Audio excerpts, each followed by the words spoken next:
Hello everyone and welcome back to another AFL Fantasy Fanatics video on the channel and on the podcast as well.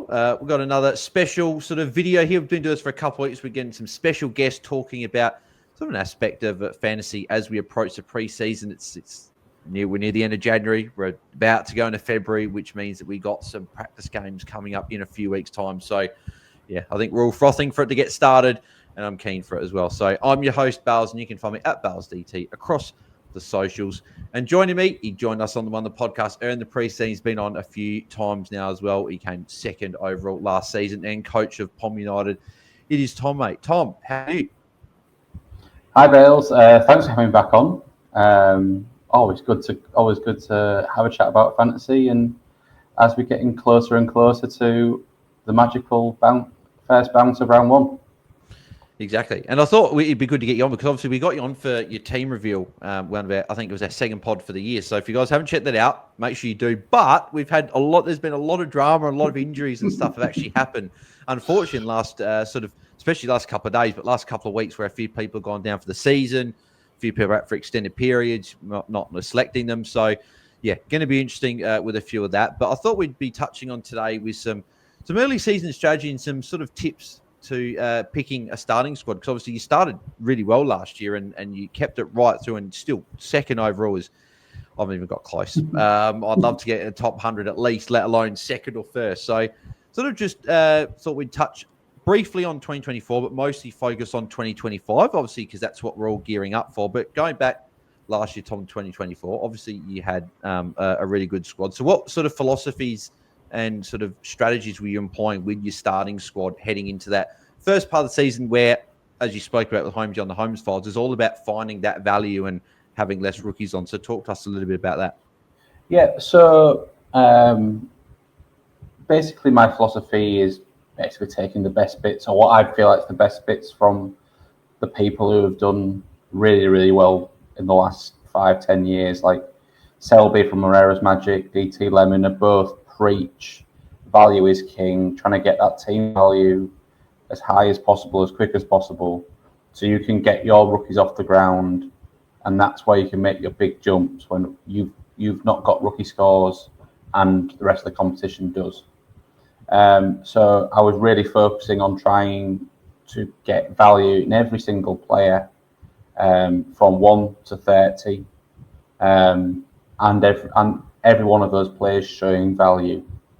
So not just picking the very top because they scored well in the previous season, and also not just picking any old rookie because they're playing.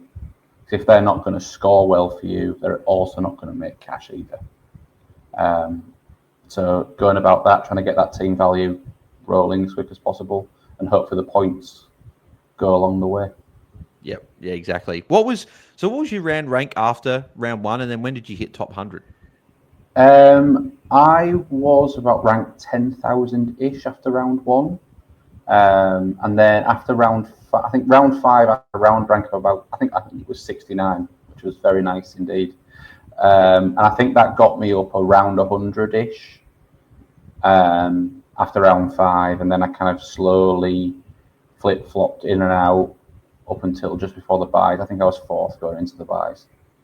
Yeah, and so I think it's a good point. Obviously, after round 1, people I'm including that as well. I was bad ranked last year. I think a lot of the content creators last year had bad ranks after round 1, and a lot of people started outside 10K. But I think it just shows with people, either if they're new to fantasy or if they're sort of 2nd, 3rd, 4th year, or however many years, and they start off bad and then they sort of go, I'm in for a tough year. It just shows that 1 week doesn't make the season. You could but you come first in round 2, and all of a sudden you're going to be inside probably the top at least 1,000. If not, you're probably inside the top 100 if you have a good week. So I think that's also important for coaches. If they have one bad round, it's all good. Even Chris brought in Tom Green for his 7. It's just you can have one bad week, but it doesn't mean that your season's necessarily going to be bad. So, yep. Yeah, having a good round rank early, or a good rank early in the first round or 2, doesn't necessarily mean you're going to be in the best position going forward, because you might have a lot of guys who are priced at the score that they go, you're almost sacrificing points to try and find value to get your cash gem rolling, so to speak. So that you will catch up, you do catch up. Yeah, exactly. Yeah, as you said, follow the process, get those rookies off the ground, and then when you get those rookies off, people that have still got 1 or 2 rookies, they're going to get maybe 40s, 50s, 60s, 70s, whereas you're hopefully getting your 90s, 100s, 110s, or even more from that premium. So, no, very, very good point there. As you were sort of getting these rookies off the ground, obviously, I heard you talk to Holmes about the double downgrade that week, and I know a lot of people talk about the double downgrade and they don't like going there. So, talk to us through sort of why you made that decision, because I sort of heard a few reasons why you didn't, but for people that missed it, why did you decide to do double downgrade, and would you consider doing that again this season and in seasons further? So typically, I agree, double downgrade isn't necessarily the right option. It just was in my team, I think it was round 7, so it's the first round after the early season buys. My team was in really good shape. I made a few great trades in a row. Like I think it was like Matt Crouch round 2, Sherry 3, Flanders 4, Zorko round 5. Like absolute amazing look. I mean, I couldn't tell they were all going to be absolute smash picks, but they were. And it was I think it was the Bulldogs playing on the Thursday night. It was the round after McKercher got his 2, and Sanders was named as the sub. Yes, yeah, I remember that. Yep. So, and it was like, oh, well, I want to get rid of McKercher. He might be a late out. He might not, but he also has got a 2 in his price cycle. Even if he goes 100, like he's still not going to make any more cash. I don't mind jumping off a week or 2 early. I want to get a brand new rookie who's going to, and then I was like, it was a panicked hour of like, how am I going to do this? I want to get rid of McKercher and I want to get rid of Sanders, but there's no one I can really get up to that I like. So I was like, you know what? There's 2 rookies that I can go down the 2 rookies that I don't mind. I think one was Hugo Garcia, who got a 70 odd on my field for me, which was great. Because of my structure, I think I had a Matt Roberts floating around my bench, so he could just come onto the ground. I was like, you know what? I'll do the double down. I'll sit with 400k in my bank, or 500k, however much, and that just fueled my next 4 or 5 weeks of just being able to go, right, which primo do I want? Oh, I want Dacos. Cool, I'll get him. Oh, I want the next guy. I want Bond. Okay, I'll go and get him. Not going, I'll have to go to this halfway house kind of guy. I managed to get the top 8 player with a good run, or top 8, 10, 12 player with a good run, and that allowed me to make that jump from around the 100th to being top by around 13. Yeah. So I think that the double downgrade is in circumstances like that where you can't get any sort of upgrade that you want, because at the end of the day, you don't want to just bring in a player that you're going to have to trade at anyway. You're upgrading to bring in someone that will last you at least until that luxury trade season. So, sort of as the sort of the weeks progressed as well, was there any other sort of strategies? Obviously, you're still trying to find value, but any other strategies that you're sort of going through leading up to the buys? So I think obviously post buys, it's completely different, right? It's most people have mostly upgraded their team. A few people have maybe got a rookie or 2 floating around if they've had carnage early in the season, but a lot of people are looking at starting to flip those premiums out. So what are some of the things leading up to the buys that you're still doing sort of week on week that the listeners can maybe employ if they're not already doing it? So I think there's kind of like 2 main things. Firstly, and this applies from round 1 to round 24, try and improve your team each week. So how can I improve my team? After the first couple of rounds, it's in fix-up trade season. It's okay, I'm going to trade out the players who aren't working, and I'm going to trade in the players I missed. Then into kind of like your upgrade season, it's okay, how can I improve my side? Okay, does going a mid-pricer to a premium improve my side? Does going from a rookie to a mid-pricer who's just got a circumstance change, whether it be a role change or a better run, trying to pinpoint those people to really continue your cash generation and then get those rookies off field. Because I think that even though we might have a great proper rookies this year, it's been proven year on year, rookies are rookies. They're generally the first ones to be given a rest or to be dropped or to be moved around, to be given different experiences in that first year, because very few of them come in one position and stay there for the rest of their careers. So they might get moved around. You might see something might be said in the week. We're so lucky. Green vest, red vest. Yeah, exactly. And if you get them off the ground, get them to people who are more established within sides, and that can really give you the leg up. Yeah, exactly. And because we don't get many Dacos and Sheasels come and do they're like, you don't see a rookie like a Sheasel coming in averaging 97. You don't see a Dacos coming in and doing that. So when, as you said, you've got to get the rookie off field. Like they might give you maybe even 2-3 week stretch of an 80 plus average and really kickstart that cash gen to go. But obviously we do want to get them off the ground and getting those premiums onto the ground as well. Moving to, I guess, 2025 now. Obviously, I think I'll start off with the fact that we've had a lot of these injuries, right? We've had Ron Marshall is looking like he's touch and go for round one.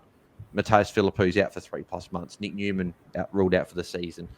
And then you've got injuries like a Jason Johannesson that came out as like today when we're recording that he's out. Is that like impacting other players? So when you've got players that I guess go down and get injured, obviously you had a Philippou. Marshall was someone you considered. I don't know if you had him in your team before he got injured, but do you just plug another player in there and then that's it, or do you sort of go back and go, okay, what can I do and sort of not all clear team, but sort of go, how can I make everything else work and maybe upgrade another position or whatever? So talk to us about sort of what you did when a few of those injuries came.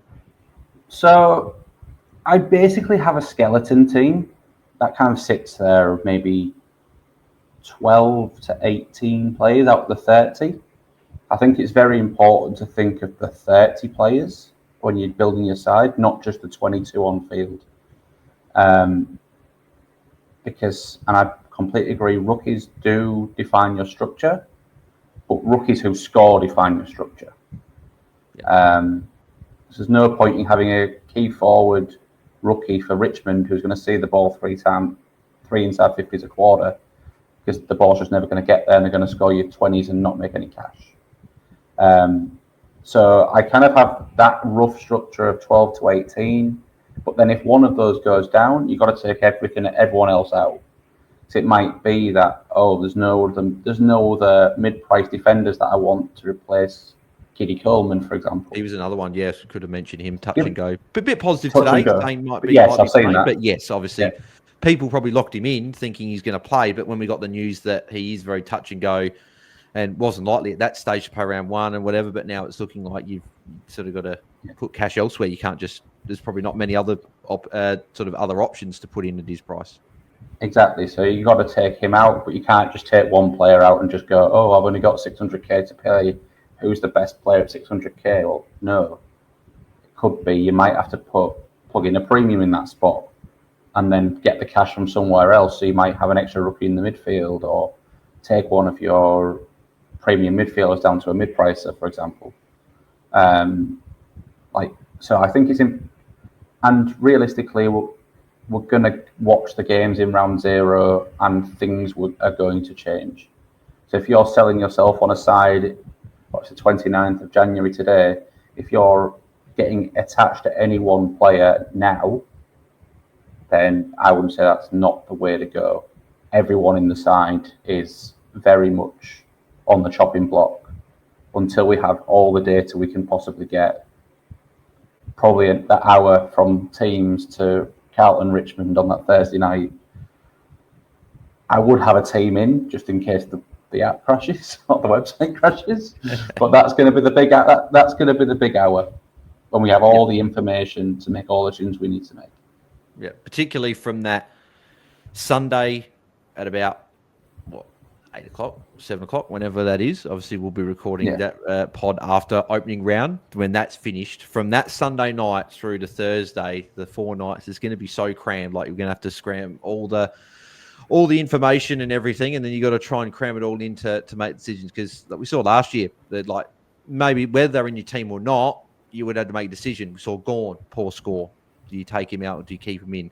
Grundy went well. Does it force your hand? You bring him in. Heaney, if you didn't already have him in, you probably had to put him in. Matt Roberts, good score. Even Blake Howes, the rookie, had a good score. Salem had a good score. A few people like myself put him in the team. So a lot of it can change as well, even after opening round. So I know a few people have said they're not going to make a team until after opening round.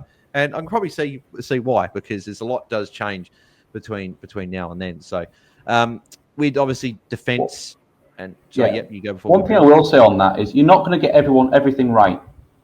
Yeah. Like for example, Chris started with Connor Buderick and didn't have Max Gorn. Like I did start with Max Gorn, but I started with Cam McKenzie. Like you're gonna make and LDU last year. Like you're gonna make picks that don't work, and that's absolutely fine. Like no one is going to have the perfect starting team, and you're not going to make perfect trades. It's just about making enough good trades to keep your team increasing in team value and also gaining points. Yeah, exactly. Sort of just we'll touch on, obviously, we had our positional previews. Obviously, we've got our forwards episode coming up on Sunday. So you guys, big episode with Philippou obviously being out. A lot of people have had to change their structure. But obviously, defence and rucks have been the two tricky positions out there. So I think we'll quickly just start with defence, is that's been the one that people haven't found that there's not a lot of value. Well, I guess that there is, but you probably got to find where the value is. Like there's not a guy that's priced at 600-700, even low 800s that you're going to go, yeah, he's a 105 and he's going to put 15, 20 points on top. It's a lot of it might only be 5 points for the guys at the top, might be 10 points for the mid prices. So we're picking through your defense, and I guess for people that are sort of delving into their team now that have noticed this, what are you looking for in the defense in terms of the guys that are above the 600k sort of range? What exactly are you looking for? Because as we said, not as much value. Yeah, it's a hard one. Like, I think there's two general ways to go. What ways to go I see this year? It's to either go super cheap in defense, not have anyone in the D1 traditional D1 bracket. Go Jaiden Short, you're my D1. You have, I see you have value. I see people cheaper than you with value, and I'm going to go super cheap because no one, and I'll just try and get up my upgrades to the guys who are popping.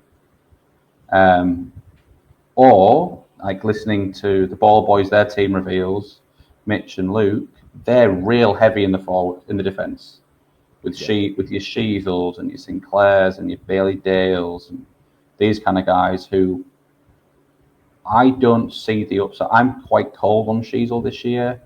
I'm very scared about any forward time. I'm very scared about any tag. I think he's obviously their best player. It's traditionally gone to LDU. I just think he's their best player. He's such a good kick. Yeah. And I might be wrong. I'm not a footy expert, but he's such a good football player. Like he's so damaging, especially when he moved forward that second half of the year. I just worry about he can have an amazing footballing season, loads of Brownlow votes, win games for North, and average 105, which will be for me a bad fantasy pick. We don't see many of the guys that again do like pole and win Brownlows that go average 115. A lot of them average around that 100, 105 because they win games, but they don't necessarily score those high points. But I still think maybe LDU probably just attracts a tad, but I do agree. Yeah. We did see there were games last year as well where Sheezel actually copped the tag, where they actually went for him. So he's actually a good one. I'll just quickly ask you about sort of ownership. And I know that a lot of us don't really take ownership in starting with our starting sides, but obviously with Marshall out, a few people have got money. They're just going, yeah, I'm just going to put Sheezel in. He's owned by over 30%. I don't actually know what his ownership is currently at the moment, but when you look at a popular player like that and someone that can average over 110, does that scare you at all? Or do you still go, I believe he will not be as good as that, so you're still not going to pick him and you're happy to get him later on? And Cherry's probably another example as well. He's over 50%, probably a bit different now with Marshall out. He's the obvious one. But any of these popular players, Horn Francis as well, does ownership at all come into a factor, or are you just purely looking at numbers, value? Are they value or are they not, and picking based on that? So he's at 42% or 41.6%. Yeah, there you go. At the time of recording. Massive ownership. I think and anyone who says they don't look at ownership at all is lying, because you do. You do take it into account. It's in the mixing pot. To me, it's not a heavy weighting at any point in the season, really. Like, and it's kind of from my FPL kind of. I'm not a great FPL player, so don't ask me tips on that. But your team will be unique. Your combination of 30 blokes or 22 on field will be unique. So don't worry about having the popular players, but also don't worry about not having. You don't need to pick pods for pod's sake, but you also, if you're not hot on someone who the rest of the community is, you can go against it. Like, you're not gonna, like I say, Chris won the comp last year, not having Max gone. And he was going 120, 125 before his buy or whatever it was. Priced at 90 odd start of the year. He was my captain. Him and Sheezel were my captain for the first 8 rounds. One of them. And as Selby says, it's a knockout pick. That's what you want. You want those guys that go bang from the start. But if you get it, like, I don't see someone priced at 112 unless nobody else you pick can be a captain option hurting you, because that money you will have in other positions. So you might have an extra premium in the midfield over the extra rookie. Yeah. So their extra rookie might score a 50, your premium might score 100 or 110. And even though Sheezel's gone 120 and your guy has gone 70, you might be up on points out of that. So I don't really worry about ownership, but it's obviously you take it. It is in the mixing pot of, if it's someone's 90% owned and you're just going to jump on it. Yeah. I agree with that. But yes, obviously with defense, obviously with being expensive, is there sort of, I guess, give the listeners maybe one name of those guys priced over, let's say I'll say 900k, because they're the guys priced at over 90. Who's the guy that you're probably most connected? Because I think, again, a lot of us have circled like a Jaiden Short as a name that we're putting in, because he's priced in the sort of the lower 80s, and a few value guys like Callum Mills or Kitty Coleman plays or whatever. But I guess the guys over 900k, we're sort of struggling. Who's going to take that, even if it's a small jump, 5 points or so, and whatever, or who's going to, even a Sheezel, if he's going to separate himself and be the clear number one. So is there any one of those guys that you like over 900k that you like, they could be the guy that is, there's not much value, but they might present enough value to be starting with them? The person I like the most, which is still not a lot, is Jack Sinclair. Purely because he's fairly cheap for those guys. He's on the cheaper end.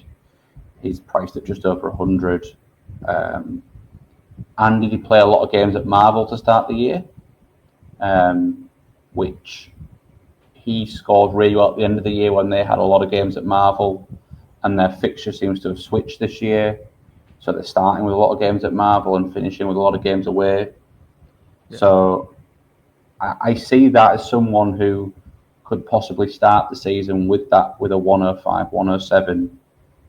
And maybe someone then you can go, okay, at his buy, thank you, I'm going to move on to the next guy from you.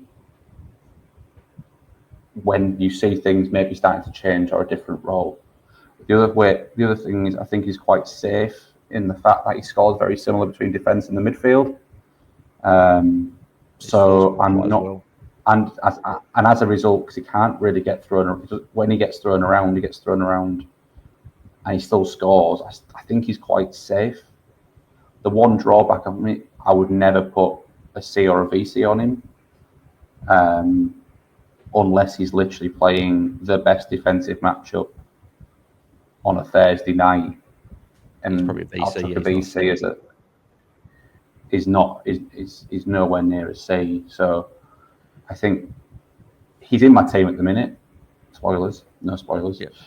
He's sat there at D1, but that position. I'm not quite there yet. Yeah. But I think that's okay. the trick. I think it's a tricky one. I think D1, is an interesting position. I think a few people got Sheasel now. Sinclair's there's one that people have got. People are going a bit cheap on like that. So I think I've currently got Bailey Dale sitting there. He's been sitting there for a little bit as D1, so he's been floating in and out. So a few options there to consider. But he's floated in my team as well. He just floated back out again. Yeah, with JJ down, that might be better for him. Yeah, I think it will open up opportunities at the Dogs at least, or give a little bit more market share towards Bailey Dale. So it'd be interesting to see what people do with defence in their teams. But quickly just chat about the midfield, because there's just so many obviously options. I think that the biggest question in the midfield is the structure. I think the structure's the big one there. I think that there's so many options. There's so many options above 900k that are value. There's guys in the 800s and the 700s that are value. You got your Peatlings and even Isaac Cumming, who's high 500s.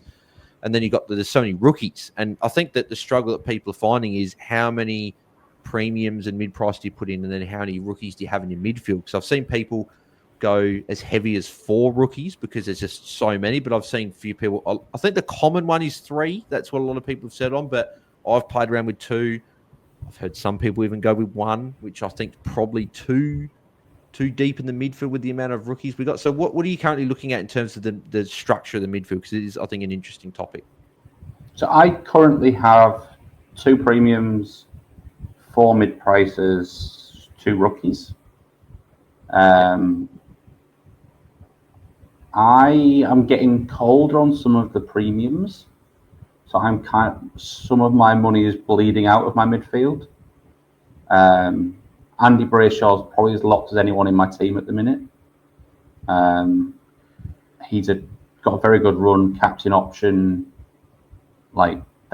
He's kind of semi-locked, not locked, but he's been in every draft I've done. I got Connor Rosie in there, who everything I read is having a really good preseason, playing 95% mid-time, which is the only worry I'd ever have with him. Is I think if he plays a season with 70%, 75% CBAs, I think he's 105 mid and priced at 97. I think he's priced at that. Good pick. That's a good pick. It's a good pick. And he's got the upside. He's got the upside of 110 potentially as well in a world where, and then all of a sudden that's one of those real good picks. There's a world where he just gets to run around because everyone is just looking at Zach Butters and Jason Conferences. I think without Houston, those players who drop, kind of like Zach Merritt does for Essendon, kind of drop back into D50 from the midfield for those cheap marks. Rosie at his best, or his fantasy best, can do that.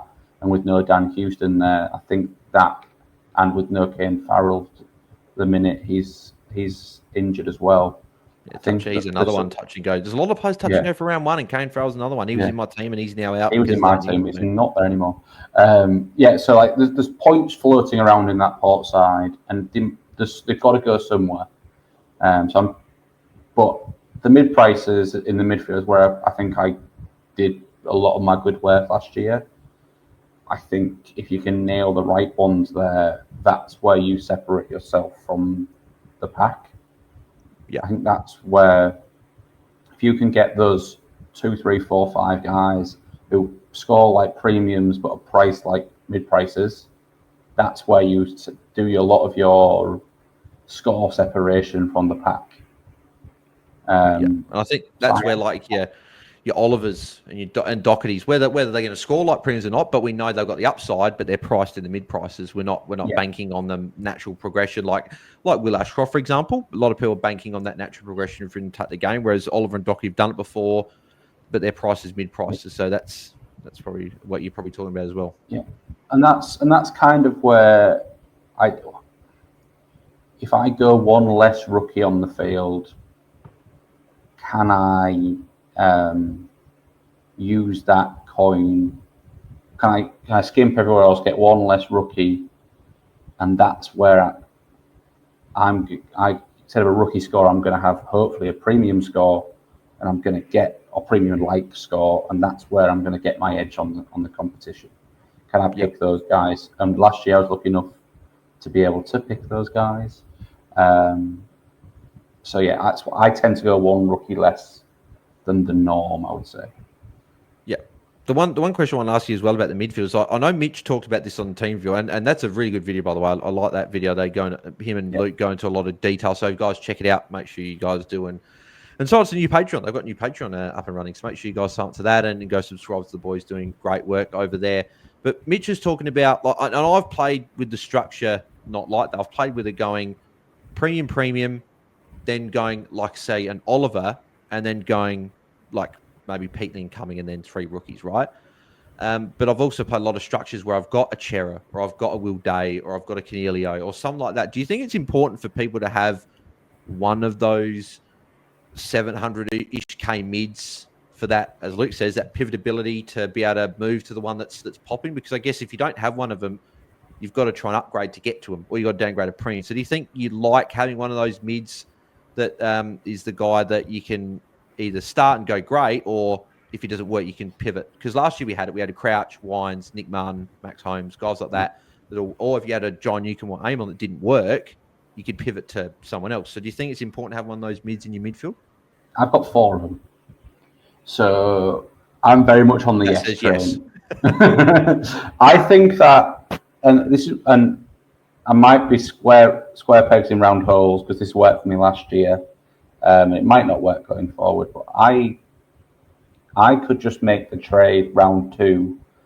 Like Cam McKenzie won't work, and Ollie Wines wasn't didn't like it. Got off, went to Matt Crouch, and put Ollie Dempsey on my field in defence, in forward line. Brilliant trade. And so lucky. But like having one more mid-pricer allows me in those fix-up trades to get whoever I want, like going up and down, like taking 2 of them going down to the extra rookie that everyone's already got and the rookie I've missed, and up on the other side. So kind of doing a 1 up, 1 down early, like in round 2, round 3, because because they're not all going to work. But if I've got an option, if they're already all in my side, I've already got the ones that have worked, and I can just get off the ones as long as I'm ruthless and I do it for the right reasons. Like I don't like the role. I think with Ollie Wines, he's got a 75 against West Coast. And I'm like, if you're doing that, then what are you going to do in a hard matchup? And he had a great season, but he was a slow burn to a good average at the end of the year. He started better after. Yeah. Yeah. And you need those good scores straight up to get that. Matt Crouch was the guy. He just was the guy. And I'm surprised I didn't start with him being a Crows fan, but I was actually worried at the start of the year of him being potential sub and everything like that early in the season with a few young guys, but it didn't. It was horrendous. It was horrendous. Thursday night and up to an hour before. Yeah. It was just like, but it was awesome. Yeah, and I think that's why a lot of people have sort of, it's the community as a whole steered more away from the guns and rookies to the value, because if you've got guns and rookies, it's harder to, you don't want to trade a premium out to go down and get the mid price that's popping. You preferably want to go the rookie up, but if you've got these mid prices that aren't working, or if there's just one that's not as good as the other, you can pivot across and make these moves. It's a lot more flexible compared to the guns and rookies. It's very like sort of, you can't move. You're sort of stuck with almost what you got, because if you downgrade a midfield premium, you better believe you're downgrading the guy that's going to average 110. You're going to keep the premium that's going to go a little bit lower. So it's one of those things that is interesting in the midfield. But one thing I will say, it's a great strategy if you get no forced trades. If you get no injuries or complete role changes, like, it's all, you've got your 2 trades to do with what you want. And that's why I got lucky last year. I had early in the season, I had very few forced trades. I could just chill out and make the trades that I wanted to make. Or it might have been one forced trade, but that's fine. You can go anywhere, kind of business. Yeah. So that is one thing that you might get stuck with these mid prices who aren't performing if you're having to do injury trades, but so is everyone else. So Yeah. Exactly. Yeah, very interesting. We'll move to the rucks as well. Obviously, big shake-up, especially for me. That was very much on set and forget. Marshall obviously being touch and go for round one, but I'm pretty much of the belief now that that crosses him out for me. It's 1.2 million. Correct. You're not paying for the most expensive player in the game. It's had a stress fracture in the pelvis. I don't even know if I've heard of anyone that's had a stress fracture in their pelvis, but doesn't sound very good. So they're going to be managing him, which means he's probably not doing much fitness. We wouldn't be, which means it's very interrupted preseason. Cross him out is expensive. So how are you looking at the rucks? I know you were talking about value, but I guess with the people looking set and forget, is it just as simple as you probably now go Cherryfield looking at that and then you go value player? Do you think Max Gawn potentially fills that set and forget role? Is it maybe a time where now you go to value rucks? Sort of where are you currently sitting at with the ruck situation? So my ruck journey in this preseason has started as set and forget. I was on the island with you. It then went all the way to value in Darcy and De Koning. However, I'm currently at Cherry and De Koning as my two rucks. I'm not that convinced about the value. I'm very interested about Harry Boyd. If Marshall is out longer term and he's playing as the ruck, Boyd R2 becomes an option. Oh, jeez. Long way from set and forget. But it could be you could do a Cherry and a Boyd. But hey, that's what happens when injuries happen, opportunities arise. But I'd need to know Marshall was out for a month. Yeah. Minimum. You'd need that, because if you get, I think, was it Matt Flynn 4 years ago, who started for GWS. I think he got injured round 2, but started off with a 90 as a basement rookie, and it's like, well, if we can get a rookie in the ruck, that it's a place where if you're solo ruck, you're going to score, unless your name's Draper, you're going to score 70, 75. Hopefully not the Sid variety. Hopefully he goes all right. But I'll take 70, 75 from Sid as well. But the rookie rucks, you get your 20, 30 points pretty much. You get your head out. You're going to get a few tackles. And Harry Boyd's obviously a rookie in the AFL landscape, but I think he's mid-20s. I think he's 25, 26, if I'm not mistaken. So it's mature age. He's bigger body, big boy. So be interesting to see how he goes. But I will touch actually back on Harry Boyd in a sec with that. But yeah, as you obviously touched on, you weren't convinced with the value. That's why I was going to set and forget, because I wasn't convinced with the value either. So yeah, people are. I don't see any obvious upside. I think De Koning there is. I think if he plays by himself, there's obvious upside.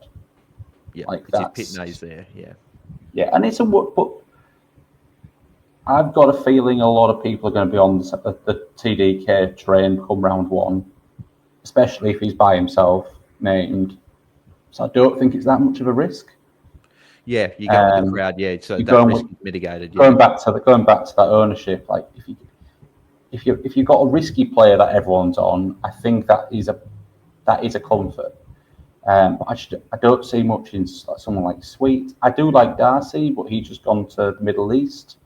Whether that's a good thing for round 1 or a bad thing, I don't know.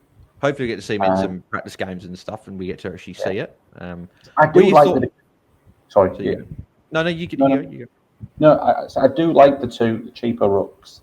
It allows me to take another rookie off, and just be able to get all the rookies there that are actually going to make me cash, and not have to fill in with. I know it's come out today. He's not going to be there for round 1, but like a Josh Gibcus at D8. Yes, it was just going to sit there, and you're like, when are you going to make enough cash for me to be able to use it? as he's turning out 12 and 27, yeah. No, it's interesting with the Marshall injury. What do you just final thing on the racks? We'll quickly touch on the forwards. What are your thoughts on people that are looking at set and forget? Obviously, Cherry's the guy if you're going there, and Max Gawn as well, sitting in there and keeping the set and forget. If you're not convinced on the value, like De Koning's there, Darcy, Sweet, you mentioned. Obviously, we mentioned Briggs and Meek on last episode as well, whether you start those guys or not. They're just other value guys people are looking at. Flynn, Conway, guys like that. Could you go a Gorn? Is that something? Or do you think now with Marshall out, that's the two guys that quote-unquote people's had set and forget was Marshall, Cherry? Now that Marshall's out, you go, okay, value's the play, and we'll upgrade to someone later. I was a lot hotter on English than I am Max. Purely because I think there is a very... Obviously, he's had injury setback as well, so I think his name's kind of crossed as well. Strain or something like that. Yeah, he's out for a little bit. Like, I think he trained today, but just light work, running stuff. But I think there is a 50% plus world where English has 6, 8, 10 points of upside. I mean, he averaged 120 2 seasons ago. Like, yeah. I think that's not out of realms of possibility. If you want to keep that kind of set and forget vibe, Max could be an absolute smash, but it could be the year he starts to slow down. Yeah, and that's the worry. And his slowdown might only be from what's he priced at, about 110? Yeah, 112? Yeah, career year as well. Yeah, it might only be down to a 102 or a 104. But that's enough to be not the pick. Especially if the Koenig goes, especially if the Koenig goes 95, 100.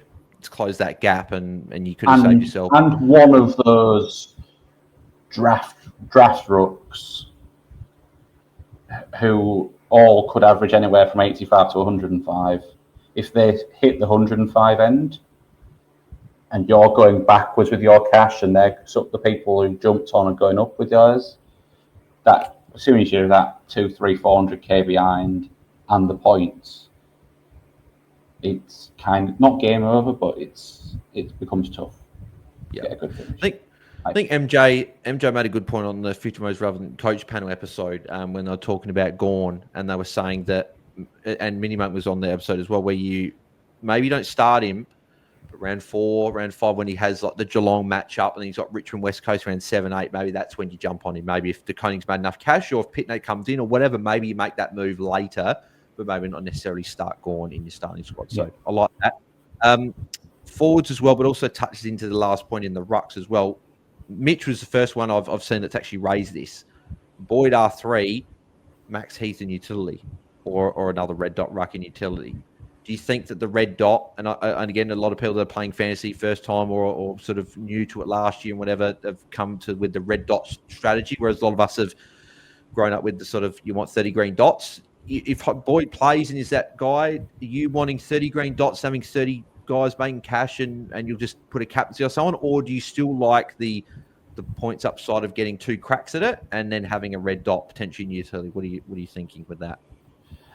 My thoughts are I probably am in the 30 green dots camp, but I would need to do a proper captaincy matrix where I'm like, okay, I've got that player who's got that ceiling with a green matchup in round 1. I've got that player who's got a green matchup in round 2. By round 3, 4, you can have a red dot somewhere. Someone's getting dropped. Like that just will happen. And rounds 2, 3, 4 buys. If you've got someone on a buy, that's essentially your red dot. It's a perfect red dot because they don't get locked out until that last game. So it's really rounds 1 and then rounds 5 and beyond. As you said, you're probably going to get a red dot by round 5 anyway. So I'm probably starting to go into the camp more of the 30 green dots because it's only 1 week. And if you don't have any buy players, it's different. Maybe you get one, but with the buy players, it's round 1. That's all you got to get by. So yeah, and I probably will have Brayshaw versus Geelong, or Cherry versus English round 1. Fabulous, thank you. See, enjoy that one. And if he goes 100, win. Because I've gained 50k on my R3. Because one thing, because obviously the salary cap's going up and up, the magic numbers going up. I feel like it's going to start playing not a lot closer, but a bit closer to say how AFLW fantasy plays with the bigger price changes because of the bigger magic number. Yep. You're going to want to get on and off people at the right times a lot more going forward. Especially if those rookies play, opening round, and they get that double cash gen, they can make well over 100k in a week, and that could be important to starting team value. Yeah, exactly. Yeah. Just with the forwards now, obviously with Philippou out, that's on a massive spanner, and we'll go a lot more in depth on Sunday. So make sure you guys tune in on Sunday night. We're going to be going to do options and everything. We're pretty much going to be talking about who's going to be F1 or F5, because I think that's the decision. Is people going a Horn Francis, Rankin, Baker? Obviously, Baker got injured today, but so we'll see if that's any bad or not. But guys like that, we put them F1 and going a bit cheap and going that way, or are we going for a Neil Rasmus, Ben Hobbs, guys like that, those types, maybe a Sanders as well as another guy that's come in and putting McRae F1. So sort of where are you currently at the moment with all that? Because I think, as I said, Philippou is the bigger one, I think, more than Marshall, because it's a real spanner. A lot of people had him locked in. With Philippou going down, I think you get both now. Because you now only have 3 sets. You're probably going to have a forward rookie. So you can have an F1 and an F5. I think I've currently got Jack Hutchinson from the Eagles floating around at F5. Been playing a lot of midfield. Been playing a lot of midfield in the Eagles training. Elliot Yeo's gone down. Baker now down. Just a name, just floating around is, I think it's 380k. So just an expensive rookie, effectively, priced at 36 or something. Then you've got your Hobbs, your Hugo Garcia now with Philippou down. Does he get a game? He's priced at about 40. Obviously, these kind of guys, I think they will be the one. We might not know who that one is before round 1, but one of these guys, I think, is going to pop and get you your 20-25 points of upside from your forward line. So you'd rather that than having the second rookie, because obviously we talk about the midfield. It's probably good to have one in the 700k. Do you think it's good to have an F5 that's a bit cheaper, because then you can move to the guy that's popping? I think so. But obviously your cash doesn't always have to be.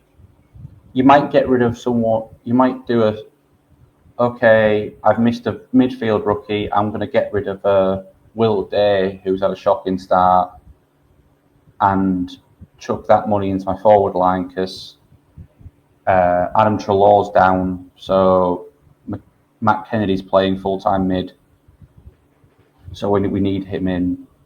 He's currently at my F1 is Matt Kennedy. Trelaw's still not training.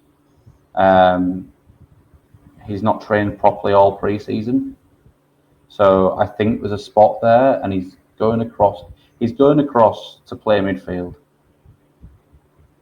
I think with a full side out, it might be hard, but if there's one missing, then I think he's the next. I think he's there before Sanders. Yep. In my opinion. I mean, if we hear Sanders is going to be one of the top 3 mids, then just ride him in, obviously. Yes, yeah, he's got the junior numbers and everything to back it up as well. Yeah. I just try not to create narratives, because that's what we do if we were the coach. Yep. I think that's something we do as a community a lot. It's like, if we're the coach, we drop Matt Crouch and play Ranking and Saligo and Dawson through the midfield, when all the evidence is, Dawson's training on a wing and forward. Matt Crouch is there in the middle every single training session in the A team. Whether you like it or not, that's probably where they're going to go.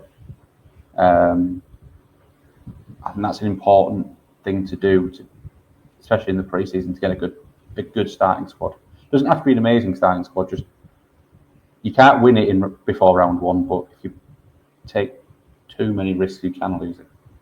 Yeah, exactly. And that's, I think, with the rucks as well. That's why I'm probably not quite on the 2 value rucks, because I feel like if it did all go pear-shaped, you could do that. But then again, with martial arts, one less premium ruck to worry about. It's pretty much Cherry and maybe a Gorn, and if English is back. So it's going to be very interesting. But yeah, as we said, Falls, we're going to deep dive on Sunday with that. So looking forward to that because there's plenty of options. I think it's pretty much, as we said, it's you going the big F1 or you're going a bit cheaper and then maybe going, as you said, that F5 instead. So very, very interesting. But no, Tom, it's been very good chat. I think a lot of people, especially new to fantasy as well, that are setting their sort of team for the first time or even their second season, I think will take a lot out of this chat as well. I think obviously it's shifted, I think, a lot from even 5 years ago. Fantasy, it's very much gone a lot more to the value. And I think with and I know Holmesy's talked about this a bit on the pod as well, the condensed early buys of 2, 3, 4, and then round 5, best 22.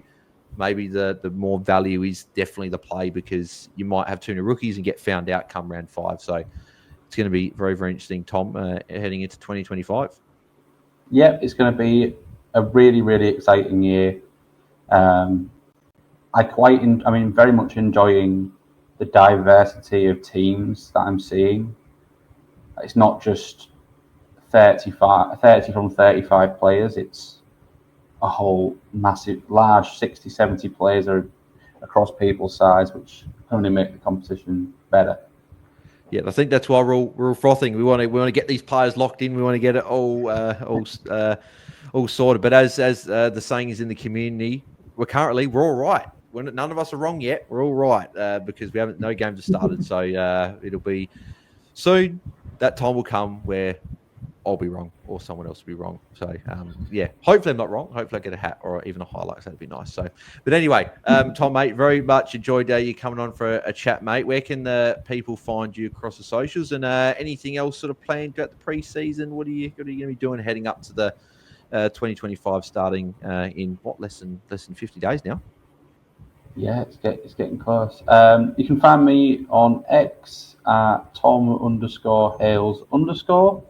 And before the season, I'm just going to be listening to every podcast, trying to read every report from all the track watchers, watch all the pre-season games, or at least watch the nice little KO highlight package, which gives you some idea of where people are playing. One tip which really helped me last year was watch the first half of the practice matches if you can't watch the whole thing. The first half tends to be where their fair string get played before some of the fringe players get more of a gig. So, but just consume as much as you can, and just don't forget it is fun. So if you want to pick someone because you like watching them, just do it. The game's fun. Yeah, exactly. No, looking forward to it. No, beautiful. Thanks, Tom, for jumping on, mate. Very much appreciate it. You can find me at BAILSDT across the socials, and you can find us at AFL Fantasy Fans on Twitter as well. As I didn't actually at the start of the video, I should have said at the start, but I'll say it now. If you haven't subscribed to our YouTube channel then yeah, make sure you do. We are less than 50 subscribers away from that 3K mark, so we're nearly there. If we can get that just over the line, that'd be fantastic, and then we'll be able to aim for 5,000 subscribers and head up towards hopefully 10K. That'd be nice at one day. But let's go for 3K first. Make sure you guys also smash a like on the video. It takes one click, helps us out a whole bunch. So if you guys can smash it on the video, that'd be fantastic. And if you're watching on the podcast and can leave us a 5-star rating and review, that'd be very much appreciated. We might have something sneaky in the works. If you leave some nice reviews there, might have a few things planned there, but you guys will find that as we get later in the pre-season. So make sure you leave a rating and review, and yeah, that'd be very much appreciated as well. As I said, we'll be back on Sunday night for our forward preview. Really looking forward to that chat. Tim will be back, which will be good. He's been away for a few weeks, but he's back, and we'll have another special guest lined up as well. Looking forward to chatting everything about the forwards. But until then, thanks guys for tuning in, and we'll see you guys on Sunday night live on YouTube. So thanks guys. See ya.